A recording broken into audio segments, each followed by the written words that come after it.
தொகுதி மறுவரையர் குறித்து தமிழ்நாடு முதலமைச்சர் தலைமையில் கூட்டம் நடைபெற்றுக் கொண்டிருக்கிறது. இந்த கூட்டம் தொடர்பாக பேசுவதற்காக தமிழ்நாடு பாரதிய ஜனதா கட்சியுடைய மாநில தலைவர் அண்ணாமலை நம்மிடம் இருக்கிறார். அவருடைய பேசலாம். சார் வணக்கம் சார். தமிழ்நாடு முதல்வர் தலைமையில் நடைபெற்றுக் கொண்ட கூட்டத்தில் கேரளா முதல்வர் பினராயி விஜயன் வந்து பேசுகிறாரு, இது ஆன்மா சம்பந்தப்பட்ட விவகாரம், இது ரொம்ப கவனமாக வந்து கையாளணும், தென் மாநிலங்கள் வந்து புறக்கணிக்க கூடாது அப்படின்னு ஒரு வார்த்தை வந்து மென்ஷன் பண்ணுறாரு. இதை எப்படி பார்க்குறீங்க? அண்ணன், ஒரு மக்கள் பிரதிநிதிகளாக ஒரு அரசியல் கட்சி தலைவர்கள் உயர்ந்த பொறுப்பில் இருக்கிறவங்க எப்பொழுதுமே ஜனநாயகத்தில் அறிவுரை கூறணும். அறிவுரை கூறுவதில் எந்த விதமான தவறும் இல்லை. ஏன்னா ஒரு ஆளுங்கட்சியாக இருக்கக்கூடிய பாரதிய ஜனதா கட்சி இன்னைக்கு எதிர்க்கட்சி நண்பர்களுடைய அறிவுரையை எல்லா இடத்துலையும் நம்ம கேட்குறோம். ஆனால் நம்முடைய தமிழ்நாடு முதலமைச்சர் மாண்புமிகு ஐயா மு.க. ஸ்டாலின் அவர்கள்ட்ட தொடர்ந்து நான் வைக்கக்கூடிய குற்றம் என்னென்னா, ஐயா நீங்கள் அனைத்து கட்சி கூட்டம் கூப்பிடும் பொழுது நம்ம அறிவுரை சொல்லலான்னு நீங்கள் கூப்பிடல, அறிவுரைனே வார்த்தையை நீங்கள் பயன்படுத்தலை. ஐயோ நம்மளுடைய இது பறிபோயிடுச்சு, 22 எம்பி நமக்கு கிடைக்கணும், 10 தான் கிடைக்கிறாங்க, இப்படி ஆயிடுச்சு அப்படி ஆயிடுச்சு, மத்திய அரசு வந்து நசுக்கிறாங்க, திணிக்கிறாங்க, தமிழ்நாட்டு குறவலையை மிதிக்கிறாங்க, இப்படித்தான் நீங்கள் கடிதம் எழுதுனீங்க. அதற்குத்தான் நான் பதில் கடிதம் எழுதணும். இப்போ அதே அனைத்து கட்சி கூட்டத்தில் இல்லை, எல்லாம் வாங்க கலந்து பேசுவோம், மத்திய அரசுக்கு நம்ம அட்வைஸ் பண்ணுவோம், மத்திய அரசு கவனத்துக்கு எடுத்துகிட்டு போனால் நாங்களும் வந்திருப்போம். ஏன்னா பாரதிய ஜனதா கட்சி தமிழகம் எங்கள் எல்லாருடைய இது என்னன்னா, தமிழ்நாட்டினுடைய உரிமை எங்கேயும் பறிபோகக்கூடாது, நாங்கள் இருக்கிறது தமிழ்நாட்டினுடைய உரிமையை காப்பாற்றுறோம். ஆனால் நீங்கள் அனைத்து கட்சி கூட்டம் கூப்பிடும் பொழுது உங்கள் அழைப்பு அதை சொல்லலை. ஆனால் இன்னைக்கு விஜயன் அவர்களோ அல்லது முக்கியமான தலைவர்களோ, ரேவந்த் ரெட்டி அவங்க பஞ்சாபினுடைய முதலமைச்சர் வந்திருக்கிறாங்க, அவங்க இல்லை மத்திய அரசுக்கு நாம் இந்த கவனத்துக்கு கொண்டு போவோம், மத்திய அரசுக்கு எடுத்து சொல்லுவோம். ஜனநாயகத்தில் யார் சொன்னாலும் தவறு கிடையாது. ஆனால் நாம் திரும்ப திரும்ப திரும்ப திரும்ப சொல்லுவது, விகிதாச்சார அடிப்படையில் அடுத்து எப்பொழுது தொகுதி மறுசீரமைப்பு நடக்குமோ அப்படித்தான் நடக்கும். உதாரணத்திற்கு தமிழ்நாடு பார்த்தீங்கன்னா நீங்கள் 39 பாராளுமன்ற உறுப்பினர்கள் 543, அப்போ 7.17%. உத்தரப்பிரதேசம் 80, 543, 14.7%. நாளைக்கு எத்தனை எம்பிக்கள் வந்தாலும் புதிதாக 543க்கு மேலே எத்தனை வந்தாலும் அதிலே 7.17 தமிழ்நாட்டுக்கு இருக்கும், 14.7 யூபிக்கு இருக்குன்னா இன்னைக்கு இருக்கக்கூடிய டேட்டா அது ப்ரோ ரேட்டா. இதைத்தான் திரும்ப திரும்ப சொல்கிறோம். அதனால் ஒரு கூட்டத்தை போட்டு மத்திய அரசு திட்டுறக்காகவோ, மத்திய அரசின் மீது பழிய போடுறக்காகவோ, மத்திய அரசு தமிழகத்தினுடைய குரல் வலையை நசுக்கிட்டாங்கன்னு சொல்கிற கூட்டம் வந்து தவறு. ஏன்னா அதற்கான அடிப்படை காரணம் இல்லை. அதே போல் ஒரு கூட்டத்தை போட்டு இல்லை நம்மளாம் இருக்கோம், மத்திய அரசுக்கு நாமும் வலியுறுத்துவோம், நாமளும் மத்திய அரசுக்கு எடுத்து போய் சொல்லுவோன்னு சொன்னாங்கன்னா என்னை பொறுத்தவரை அதை நான் தவறாக எப்பவுமே பார்க்கல. ஏன்னா நாங்கள் வந்து எல்லாம் எங்களுக்கு தெரியும் என்று நினைக்கக்கூடிய கட்சி அல்ல. நீங்கள் சொல்லுங்கள் யோசனை, நீங்கள் சொல்லுங்கள் யோசனை. இன்றைக்கி நம்முடைய ஒரே நாடு ஒரே தேர்தல் ஜேபி சீட் இருக்கு, வக்ஃப் போர்டு அமெண்ட்மெண்ட் நாம் கொண்டு வந்ததுக்கப்புறம் 14 திருத்தங்களை நம்ம ஏற்றுக்கிட்டோம். அனைத்து கட்சியில் 14 திருத்தங்கள் கொடுத்துருக்குறாங்க வக்ஃப் போர்டு, 14 ஏற்றுக்கிட்டோம். ஜேபிசியிலிருந்து அண்ணே 14 ஏற்றுக்கிட்டோம். எங்கேயும் ஒரு ஜனநாயகத்தில் ஒரு கட்சி எனக்கு எல்லாம் தெரியும் அந்த கட்சி சொன்னால் அது அழிஞ்சு போயிடும். ஆனால் என்னுடைய குற்றச்சாட்டு அன்பு முதலமைச்சர்கிட்ட முதல் நாள்ல இருந்து, ஐயா தமிழ்நாடு குறவலையை அழிச்சிட்டாங்க, இப்படி பண்ணிட்டாங்க அப்படி பண்ணிட்டாங்க, எதற்காக பீதியும் பொய்யும் பேசுறீங்கன்னா முதல்ல இருந்து நான் கேட்டுக்கொண்டிருக்கின்றேன். தமிழ்நாடு முதலமைச்சர் மு.க. ஸ்டாலின் என்ன சொல்றாரு அப்படின்னா, இந்தியாவிலேயே அதிகாரம் இருந்து வலிமை குறைந்து குரலற்றலாம் நம்ம மாறிடுவோம், இந்த மறுசீரமைப்பு வந்து இந்த மத்திய அரசு கொண்டு வரது இந்த திட்டம் வந்து செயல்பட்டுருந்தா இந்தியாவில் ஒரு அதிகாரம் இருந்தும் ஒரு குரலற்றாளாக மாறிடுவோம். ஏன்னா அதிகார எண்ணிக்கை ஒரு பக்கம் அதிகமாக இருந்தும் ஒரு பக்கம் குறைவாக இருந்துச்சுன்னா நம்முடைய வந்து வலிமையான ஒரு குரல் எடுத்து சொல்ல முடியாது, பார்லிமெண்ட்டில் பேச முடியாது அப்படின்னு சொல்கிறாரு. அது எப்படி நடக்குங்கன்னா, இன்னைக்கு 543ல் 39, 1971 சென்சஸ் படி நம்ம இருக்கோம். இன்னைக்கு நாம திட்டவட்டமாக தெளிவாக பல இடத்துல சொல்கிறோம், மக்கள் தொகை ஆதாரத்தின் அடிப்படையில் புதிய தொகுதி மறுசீரமைப்பு நடக்காது அப்படின்னு நம்ம சொல்கிறோம். அப்போ ப்ரோரேட்டா விகிதாச்சாரம்னு ஒரு வார்த்தையை பயன்படுத்துகிறோம். அப்போ என்ன, மக்கள் தொகை அதிகரித்தாலும் குறைந்திருந்தாலும் அடுத்து எவ்வளோ எம்பிக்கள் வர்றாங்களோ இன்னைக்கு இருக்கிற அதே ப்ரோரேட்டாவை நம்ம கொண்டு போகிறோன்னு சொன்ன பிறகு எப்படி தமிழகத்தில் நம்மளுடைய குரல் வலிமை இலக்கும், எப்படி நமக்கு மதிப்பு மரியாதையும் டெல்லி இல்லாமல் போகணும். இன்னைக்கு முதலமைச்சருக்கு நான் அட்வைஸ் பண்ணுறேன், ஐயா இந்த மாதிரி புதுப்பீதியை கிளப்புறதை விட உங்களுடைய எம்பிக்களை போய் அங்கே ஒழுக்கமாக பிஹேவ் பண்ண சொன்னாவே தமிழ்நாட்டினுடைய மதிப்பு மரியாதை அதிகமாகும். டிஷர்ட்டை போட்டுக்கிட்டு பார்லிமெண்ட்டில் அமளி துமளியை கிளப்பி சட்டத்துக்கு புறம்பாக பல விஷயத்தை போய் பேசுறது, இந்தி கூட்டணி இதான் பண்ணுறாங்க, எப்படி மரியாதை வரும்? இன்னைக்கு போய் அமைதியான சபையினுடைய நடவடிக்கையிலே பங்கேற்று ஆக்கப்பூர்வமாக, மத்திய அரசின் மீது குறை இருக்கா ஆக்கப்பூர்வமாக சொல்லுங்க, தவறு இருந்தால் திருத்திக்கிறோம், அதுதான் ஜனநாயகத்தினுடைய அடிப்படை. அதான் நான் ஏற்கனவே உங்களுக்கு சொன்னேன், வக்ஃப் போர்டு அமெண்ட்மெண்ட்டில் 14 திருத்தங்களை பாரதிய ஜனதா கட்சி எங்களுடைய ஆட்சி நாங்கள் ஏற்றுக்கிட்டோம். ஒரே நாடு ஒரே தேர்தல், நாம ராம்நாத் கோவிந்த் ஐயா கொடுத்ததை, முன்னாள் ஜனாதிபதி கொடுத்ததை பார்லிமெண்ட்டில் வச்சிருக்கோம். இன்னைக்கு ஜேபிசி போயிருச்சு, அட்டார்னி ஜெனரல் ஐயா இன்னைக்கு ஆஜராகிறாங்க ஜேபிசி முன்னாடி, டெய்லி போகிறாங்க. எலெக்ஷன் கமிஷனுடைய ஜாயின்ட் செக்ரட்டரி நேற்று போயிருக்கிறாங்க. எல்லாரும் சொல்லுங்க, இதை விட பெட்டரா பண்ண முடியுமான்னு சொல்லுங்க. ஒரே நாடு ஒரே தேர்தல் நாம சொல்லியிருக்கிறது இன்னைக்கு கணக்குப்படி 2034 ஒரே நாடு ஒரே தேர்தல் வருது இன்னைக்கு கணக்குப்படி. ஒருவேளை இதை விட பெட்டரா சிஸ்டம் இருக்கா சொல்லுங்க, ஏத்துக்கிறோம். அதுதான் ஜேபிசியினுடைய வேலை பண்றாங்க. எங்கேயுமே தொகுதி மறுசீரமைப்பு நம்ம வாயை திறக்கல. அதிகாரப்பூர்வமாக மத்திய அரசு சொல்லல. அதிகாரப்பூர்வமாக சொல்லும் பொழுது தெளிவுபடுத்த வேண்டியது நம்மளுடைய கடமை. உங்களுக்கு பார்லிமெண்ட்ல பேப்பரை வைக்க வேண்டியது நம்ம கடமை. உங்க கருத்து எல்லாம் கேட்க வேண்டியது நம்ம கடமை. எதற்காக பயத்தையும் பீதியும் கிளப்புறீங்கன்னு தான் பாரதிய ஜனதா கட்சி தமிழ்நாடு கடந்த 1.5 மாதமாக நாங்கள் கேட்டுக்கொண்டிருக்கின்றோம். இவ்வளோ தெளிவாக நீங்கள் உடைய பாயிண்ட்டை வந்து எடுத்து வச்சுட்டே இருக்கீங்க. ஆனால் உள்துறை அமைச்சர் அமித்ஷா கோவை வந்து பேசும்போது இதோட சரியான விளக்கத்தோடு பேசலை அப்படின்னு முதல்வர் வந்து சொல்கிறாரு. அது உள்துறை அமைச்சர் பேசுகிற கூட்டம் இல்லைன்னே. உள்துறை அமைச்சர் விளக்கத்தை எங்கே கொடுக்கணும்? பாராளுமன்றத்தில் கொடுக்கணும். உள்துறை அமைச்சர் is responsible to the parliament of our country. ஏன்னா உள்துறை அமைச்சராக பாராளுமன்றத்திற்கு முன்பு ஆர்டிகல் 370 நீக்கிறோம்ப்பா. உள்துறை அமைச்சர் வந்து ஆகஸ்ட் மாதம் 2019 இப்படி தான் நாங்கள் நீக்க போகிறோம் பாருங்கப்பா. ஒரே நாடு ஒரே தேர்தல் இப்படி தான் பண்ணுறோம் பாருங்கப்பா. உள்துறை அமைச்சர் அங்கே பேசணும்.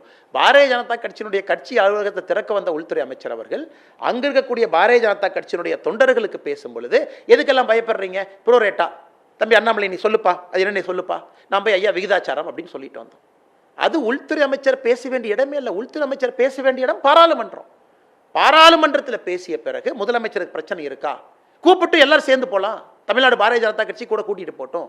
நாங்கள் தெளிவுபடுத்த வேண்டிய இடத்துல தெளிவுபடுத்தோம். இவர் எதற்கு அரசியல் செய்கிறார்? அது மட்டும் இல்லை, நேற்று உள்துறை அமைச்சர் இன்னொன்று சொன்னார். நாங்கள் வந்து மொழியை திணிக்கிறோம்னு சொல்கிறீங்க. டிசம்பர் மாதம் 2025 உள்துறை அமைச்சருக்கு நீங்கள் எந்த மொழியில் கடிதம் போடுறீங்களோ அதே மொழியில் நான் பதில் எழுத போகிறேன்னு சொன்னார். எவ்வளோ பெரிய விஷயம் பாருங்கள். இந்தியாவில் ஒரு உள்துறை அமைச்சருடைய அலுவலகத்திற்கு நான் தமிழ்நாட்டிலேருந்து தமிழில் கடிதம் போட்டால் எனக்கு பதில் கடிதம் நீ தமிழில் வரும். இதுவரைக்கும் இந்தியாவில் செஞ்சாங்களா? இவ்வளவு பேசுகிறாங்க அவங்க. 10 ஆண்டு காலம் கூட்டணியில் இருந்தாங்க. நேற்று பாராளுமன்றத்தில் உள்துறை அமைச்சர் பேசியது சரித்திர சிறப்பு. எந்த மொழியில் கடிதம் போடுங்க, என்னுடைய அலுவலகத்தை நான் ரெடி பண்ணிக்கிட்டு இருக்கேன், ஆட்களை ஹையர் பண்ணிக்கிட்டு இருக்கேன், உள்ள அத்தனை ஆட்களை நீ கொண்டு வந்திருக்கேன், டிசம்பர் மாதத்திலிருந்து என்னுடைய பதில் கடிதம் உங்கள் மொழியில் இருக்கும். இத்தனை நாங்கள் ப்ரொமோட் பண்ணிட்டு இருக்கோம். எங்களை பார்த்து இந்தியை திணிக்கிறாங்கன்னு சொன்னால் எப்படி அந்த கருத்தை ஏற்றுக்கொள்ள முடியும்? இந்த விஷயத்தை பொறுத்தவரை தென் மாநிலங்களில் ஒட்டுமொத்தமாக கர்நாடகா, ஆந்திரா, அதே போல் கேரளா உள்ளிட்ட மாநிலம் 100 தொகுதி குறையும் அப்படின்னு ஒரு ஒரு இதை திட்டத்தை வந்து சொல்கிறாங்க அவங்க. இதில் வந்து அண்ணாமலை உட்பட அவர் சார் உட்பட வந்து என்ன சொல்கிறாங்கன்னா இது உரிமையை காப்பாற்றுறதுல வந்து தவறுறாங்க அப்படின்னு ஒரு பேச்சு இருக்குது. இது எப்படி 100 குறையும் தான் நான் கேட்குறேன். நான் திரும்ப முதலமைச்சர் ஐயாகிட்டையும் திமுக காரங்கிட்டையும் கேட்கறது, அன்னை எப்படி குறையும்னு சொல்லுங்கள். நான் ஒரு தேசிய கட்சியினுடைய பிரதிநிதியாக தமிழ்நாட்டில் இருக்கேன் தலைவர். நான் ஒரு விஷயத்தை நானாக சொல்ல முடியுமா? இல்லை அண்ணாமலை சொல்லிட்டாரு, அது அண்ணாமலை சொந்த கருத்து இல்லை, பாரதிய ஜனதா கட்சியினுடைய கருத்து. உங்களுக்கு நான் ப்ரோரேட்டா விகிதாச்சார அடிப்படை 7.17 யூபிக்கு 14.7 நான் சொல்கிறேன்னா அது என் கருத்து கிடையாதுங்கண்ணா, கட்சியினுடைய கருத்து தான் மாநில தலைவராக நான் சொல்கிறேன். இதை விட அதிகாரப்பூர்வமாக என் கட்சியில் எப்படி நான் சொல்லுவேன்? அமித்ஷாஜி அவர்கள் கோயம்புத்தூரில் இன்னொரு நிகழ்வுக்கு வர்றவங்க ப்ரோரேட்டான்னு சொல்லிட்டு போயிருக்கிறாங்க.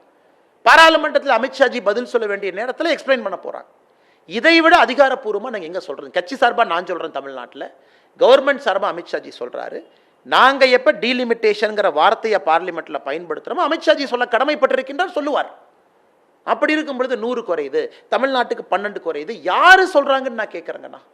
ஏன்னா எங்களுடைய ஸ்டாண்டில் கட்சி சார்பாக உறுதியாக நான் சொல்லும் பொழுது நானாக சொன்னேன் இல்லை, கட்சியில் பேசிக்கிட்டு தலைவர்கள்ட்ட கேட்டுக்கிட்டு right up to the top leader பேசித்தான் நான் சொல்கிறேன்.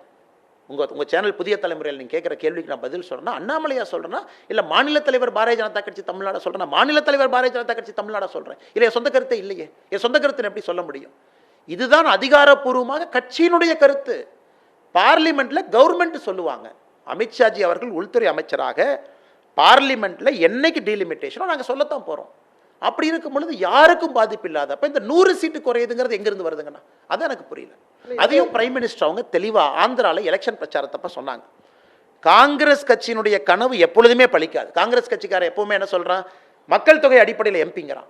அதை எப்பொழுதுமே பலிக்காது, அதை மோடி விடமாட்டேன்னு நரேந்திர மோடி ஐயா ஆந்திராவில் ஓராண்டுக்கு முன்பு டீலிமிட்டேஷனுக்காக சொன்னாங்க. இதை விட அதிகாரப்பூர்வமாக என் கட்சியில் யார் சொல்கிறது நீங்களே சொல்லுங்கண்ணா. நீங்கள் 2 விஷயத்தை ரொம்ப அழுத்தமாக சொல்கிறீங்க. நாங்கள் சொல்லவே இல்லை, அரசு சொல்லவே இல்லை அப்படின்னு சொல்கிறீங்க. அப்படி இருக்கும்போது ஒரு மாநிலத்துடைய முதல்வர் இத்தனை மாநிலத்துடைய முதல்வர் பிரதிநிதிகள்லாம் கூப்பிட்டு வச்சு கூட்டம் நடத்துறதுக்குன்னா அவசியம் என்ன? அண்ணே இது கூட்டம் புதுசு இல்லை. இதே கூட்டம் பல முறை 2023 நடந்திருக்கு. ஒரே நாடு ஒரே தேர்தலில் கூட்டம் நடத்துகிறாங்க தெரியுமாண்ணே?